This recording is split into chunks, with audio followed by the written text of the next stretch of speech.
Ay mga sipag, magandang gabi po sa ating lahat. So meron na pong nagtanong sa dito mga sipag, about ito sa violated dito sa advertising policy po mga sipag, So ganito mga senaryo po mga sipag, yung hindi po nakapag-comply, na sila po ay talagang nagpapa-boost post o sila po ay nagpapa-ads dyan na alam naman po na may bayad iyan.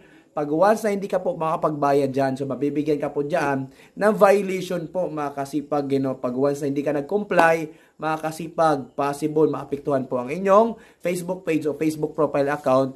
Possible pa na siya ay magiging not recommendable at restricted pa ito sa earnings po, sa monetization. So, make sure nyo po mga kasipag na wag po kayo basta-basta dyan, magpapa-ads, magkiklik dyan, or magpa-process sa payout method dyan na hindi po natin mababayaran po iyan po mga kasipag. Kaya nga, iwasan nyo po yang i-click yung post na iyan, yung promote na iyan, o advertise. Baka sakali po mga kasipag na kayo po ay nagsilik-silik dyan sa payout method at hindi nyo po alam na mababayaran yan, mga kasipag, magkakaroon talaga kayo ng violation. Ayan ha. So, ganyang senaryo, mag-appeal kayo, kung kayo po ay Facebook profile account, verified kayo, kausapin nyo po si Facebook kung anong dapat nyo pong gawin. Mga kasipag, para mabigyan po kayo ng pansin ni Facebook, yun po karamihan yung mga blue badge po, mga verified na account. So, yun lang po mga sipag, sana po nakatulong, share itong video to.